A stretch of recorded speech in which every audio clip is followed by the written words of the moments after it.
పిఠాపురం వర్మ గారు ఆయన next plan ఏంటి? పాపం ఆయన ఎమ్మెల్యేగా త్యాగం చేశారు, ఎమ్మెల్సీ ఫస్ట్ ప్రిఫరెన్స్ ఇస్తున్నారు, అక్కడ దెబ్బేశారు. అంటే మరి ఇంకా ఆయన నెక్స్ట్ వ్యూహం ఎలా ఉండబోతుంది? ఏమన్నా వెన్నుపోటు ఏమన్నా అయిపోతున్నారా? అసలు పార్టీ నుంచే తప్పుకోబోతున్నారా? రాజకీయాల నుంచే తప్పుకోబోతున్నారా? ఎలా ఉండబోతుంది ఆయన నెక్స్ట్ ప్లానింగ్? నాకు తెలిసి అయితే వర్మ గారు కొంచెం మెచ్యూర్గా ఆలోచించే వ్యక్తి అని నేను అనుకుంటున్నాను. ఆయన ఎటు వెళ్ళడు, నాకు తెలిసి ఉంటాడు. ఈ 5 సంవత్సరాలు టీడీపీలోనే ఉంటాడు. ఈ 5 సంవత్సరాలు టీడీపీ అను జనసేన అతనికి ఏదో ఒకటి గ్రాండ్గానే చేస్తారని నేను అనుకుంటున్నాను. వర్మ గారు అయితే అంత సామాన్యంగా రాజకీయ సన్యాసం కానీ జనాలు అనుకునేది అయితే ఏమీ ఉండదు. ఆయన అయితే మెచ్యూర్గా ఆలోచిస్తాడు. అది అంటే 2014లో ఆయన పక్కన పెట్టారు. ఆ పెట్టినప్పుడు ఆయన ఇండివిజువల్గా ఇండిపెండెంట్ క్యాండిడేట్గా పోటీ చేసి గెలిచాడు ఆయన.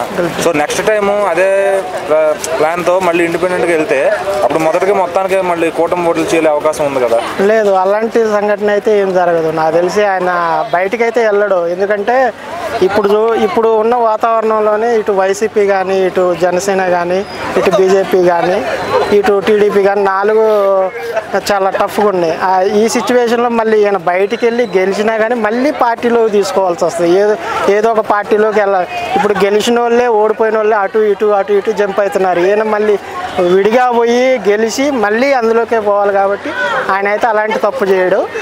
ఆయనకైతే మంచి పదవి వస్తుందని నేను అనుకుంటున్నాను. ఈ 5 సంవత్సరాలు మరి ఎమ్మెల్సీ పని కూడా అయిపోయింది. నెక్స్ట్ ఇంకా ఆయనకి ఇవ్వడానికి ఏం లేదు కదా? అంటే అధికారికంగా చిన్న పదవులు ఆయన ఇచ్చినా కూడా ఆయన ఏం చేసుకోలేడు కదా? ఇంకేం అయిపోలేదు కదా, ఇంకా 4 సంవత్సరాలు ఉంది. ఇప్పుడు 1 సంవత్సరం దగ్గర వెయిట్ చేస్తాడు. ఇంకొకటి ఏంటంటే పార్టీని కూడా ఆయన కొంచెం క్యాడర్ని కూడా ఈసారి కొంచెం స్ట్రాంగ్గా మలుచుకుంటాడని నేను అనుకుంటున్నాను. ఎందుకంటే అతను కూడా చూపించుకుంటాడు, బలం చూపించుకుంటాడు. ఆయన వైపు తిప్పేసుకుని నెక్స్ట్ టైం ఇటు పవన్ కళ్యాణ్ గారికి లేకుండా చూడాలని చూస్తాడు కదా ఆయన? లేదు, అసలు అలాంటి సిచ్యువేషన్ అయితే రాదంటారా? ఇంకోటి ఏంటంటే పవన్ కళ్యాణ్ గారు నెక్స్ట్ పిఠాపురంలో కూడా పోటీ చేయడు నాకు తెలిసి. అంటే నా ఆలోచన ప్లేస్ మారుతాడు.